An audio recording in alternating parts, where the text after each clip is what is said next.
Oi amigos, tudo bom? Bom, se você é aqui pela primeira vez, não esquece, deixa seu like, se inscreve no canal, vem fazer parte da família Imparcialmente Santista, que a gente tá quase batendo 50 mil, então por favor me ajudem com a hashtag 50 mil em abril e se inscrevam logo nesse canal maravilhoso. E lembrando que eu sou uma das embaixadoras da Centauro, então se vocês forem comprar qualquer tipo de artigo esportivo vendido e entregue no site da Centauro, vocês podem usar o cupom IMP de Imparcialmente, IMP Santista, e vocês ganham 10% de desconto.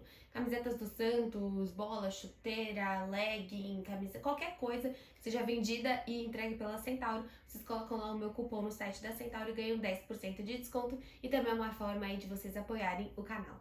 Bom, o Santos, ao que tudo indica, né, a matéria do UOL e tudo que estamos falando, acertou com o técnico, com o argentino Fabian Bustos, então vamos entender e falar um pouquinho mais sobre ele, vou dar minha opinião também. É claro que a gente vou trazer uma pessoa, se tudo der certo, pra gente falar mais taticamente desse treinador, mas achei a opção do Santos interessante. Dentro das opções que eu tinha trazido, né, eu já fiz um vídeo sobre o Bustos, eu trouxe o Crespo, o Bustos e o BKSS. Dentre esses três, ele era, assim, o mais na surdina, né, vamos dizer assim, ele era o menos famoso, o menos estrelinha desses três e até o técnico mais barato. Até por isso que todos os sites estão falando que o Santos vai pagar um salário justo para ele, né, dentro dos moldes do Santos.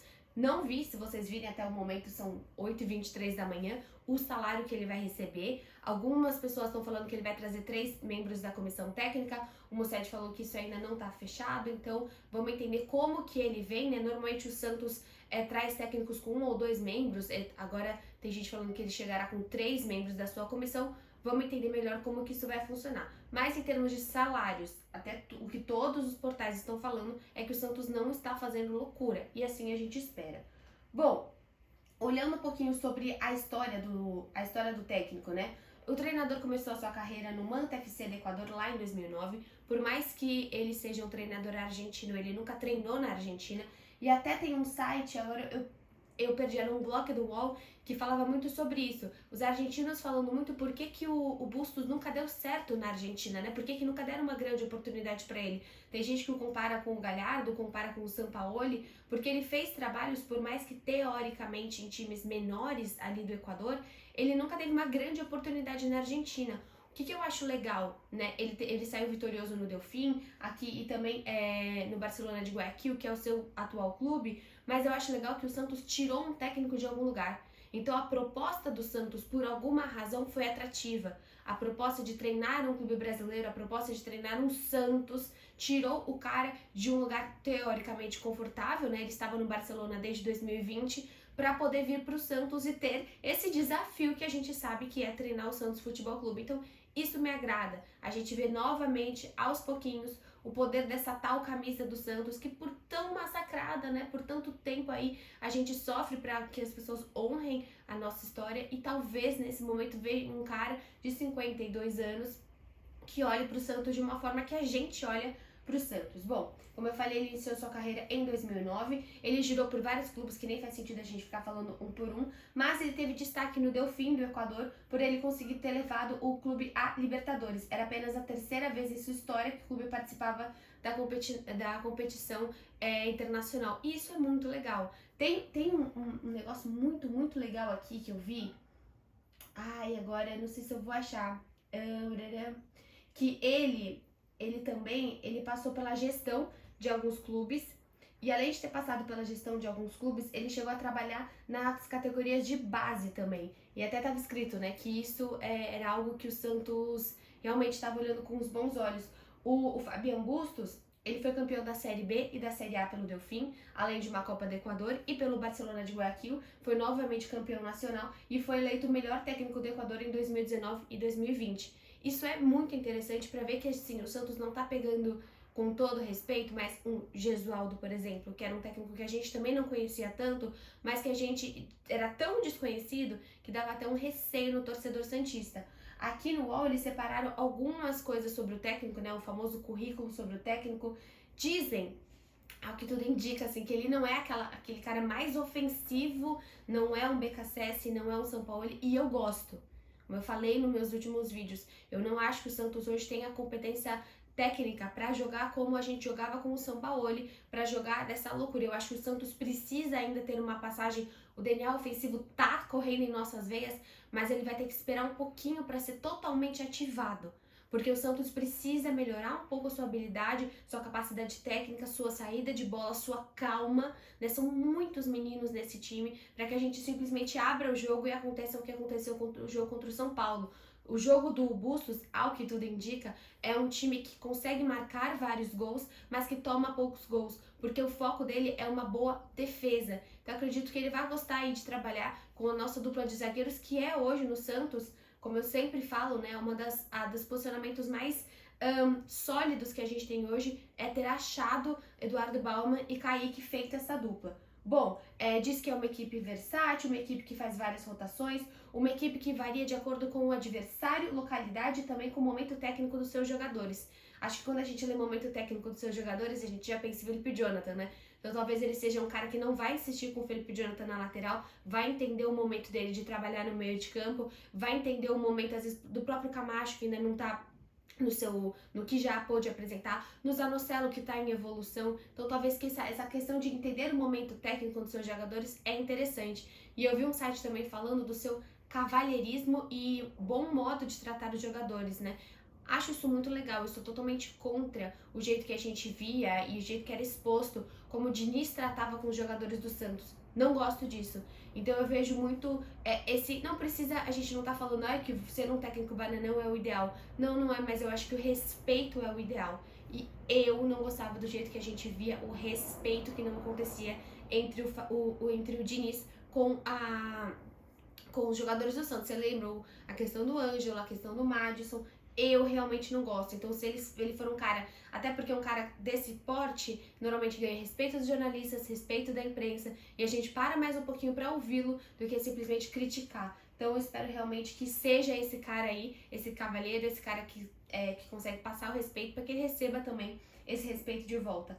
Bom, como eu falei, ele busca o jogo ofensivo, mas ele é o técnico que acaba marcando gols, mas que a sua prioridade é tomar poucos gols e busca sempre esse equilíbrio. Eu gosto disso, eu acho que o Santos hoje tem a capacidade de tomar cada vez menos gols e tá melhorando isso. Eu acho que o jogo do São Paulo, vou contra o Carille aqui, né? Não quero tratar o jogo contra o Corinthians como um ponto fora da curva, e sim o jogo contra o São Paulo, que realmente foi devastador. Bom, muita mobilidade de ataque, chega com muitos jogadores. Eu acho que hoje o Santos tem o potencial para fazer isso. A gente tem 3 jogadores no ataque excelentes. E ontem eu vi uma mobilidade do Goulart que eu gostei demais.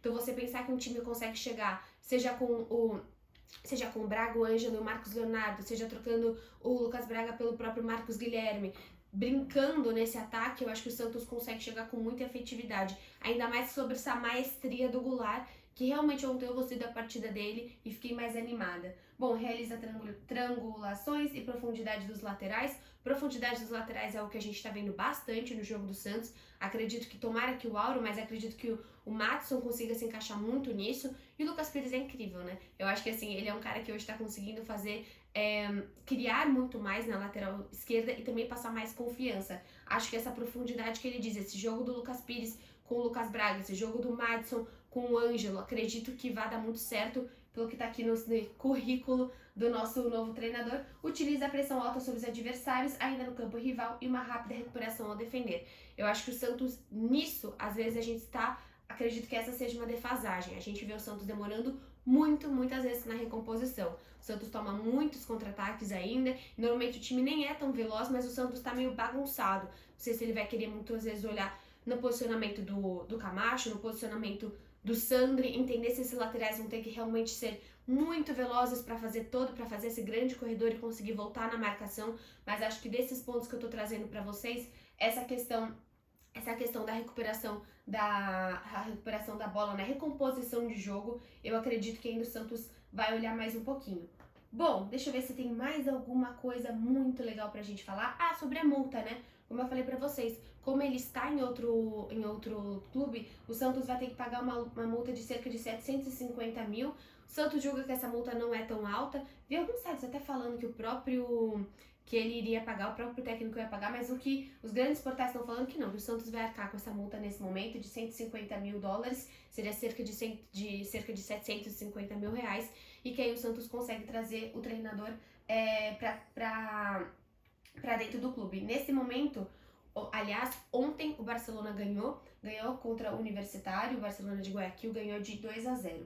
Isso, só para vocês terem uma noção, ele comandou a equipe do Barcelona de Guayaquil até o momento por 90 jogos. O Carille saiu com menos de 30, acho que 26 ou 27 jogos. Teve até uma matéria do UOL, se não me engano, foi no podcast Posse de Bola, que quase todos, acho que os últimos 5 técnicos do Santos não saíram com a marca de 30 jogos. Então veio um cara que simplesmente treinou o Barcelona por 90 jogos, 45 vitórias, 21 empates e 24 derrotas. O Santos quer contar com o treinador o mais rápido possível e quer muito que ele esteja já no comando do Santos no final de semana. Vamos ver se isso acontece, mas pelo menos que ele esteja no Brasil, que ele esteja olhando, observando esse Santos no final de semana e talvez comandando aí na próxima partida do meio da semana que vem. Bom, gente, eu acho que é um técnico assim. Não gostaria que fosse o BKSS nesse momento, como não gostaria que voltasse o São Paulo. Eu acho que o Santos precisa de alguém um pouco mais pé no chão. Entre um Carille, muita gente fala que tem muitos pontos de Carille. Esse não ele é mais reativo, ele é um pouco mais, não é questão de ser retranqueiro, mas ele não é esse cara tão aberto, esse jogo tão maluco de ir pra cima, de pressão alta, de ser talvez ele não seja esse protagonismo tão alto que o Dracena queria, mas ele é um ele é um técnico de mais equilibrado. Ok, eu acho que assim, é uma boa aposta do Santos e não é loucura. É uma aposta porque qualquer técnico estrangeiro é uma aposta assim. Na verdade, eu acho que assim, só o Dorival não seria uma aposta, entendeu? Porque é algo que a gente realmente já conhece mais.